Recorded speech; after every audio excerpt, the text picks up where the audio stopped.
Now, Sri Lanka's President Mahinda Rajapaksa has called on the Tamil Tigers to surrender as government forces close in on their de facto capital, Kilinochchi. President Rajapaksa, who's viewed as a hardliner, has long rejected the rebels' demands for a separate Tamil homeland. Since he took office, more than 4,000 people, including civilians, are thought to have been killed. In 2006, more than 300,000 people were made homeless in the east, where the military has made inroads into Tamil Tiger strongholds.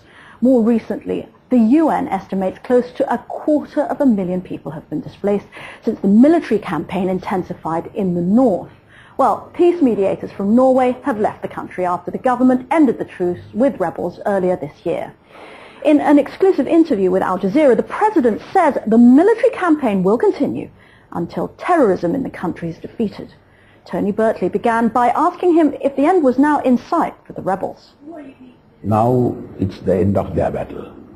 Either they have to surrender or give up their fighting. So you're saying to them they should surrender, lay down their weapons? Now this is the time that they should do that. What terms are you offering? You're saying calling them to surrender, but what is it you're offering them? What can we offer for a terrorist who wants a separate state? And we have, for last so many years, we tried to persuade them for a political solution. All government. What about this whole military situation? Because everybody always said only a political solution would actually work in Sri Lanka, not the military. It seems now that the balance has tipped the other way.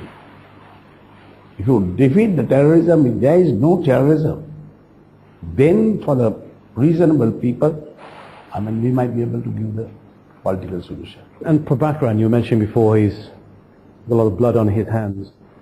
Has this become a very personal thing between you and him? I mean, the peace process started, it collapsed. How much do you hold him responsible for what has happened in this country, the collapse of the peace process, and has it become a personal thing with you? No, it's nothing personal for me. I don't have any personal grudges against people. Not even with Prabhakaran. Why should I? But the new Sri Lanka has no place for the Tamil Tiger leader. Is that what you're saying? The new Sri Lanka, if we're talking about when this war is finished, the new Sri Lanka has no place for... No place for terrorists. No place for terrorists.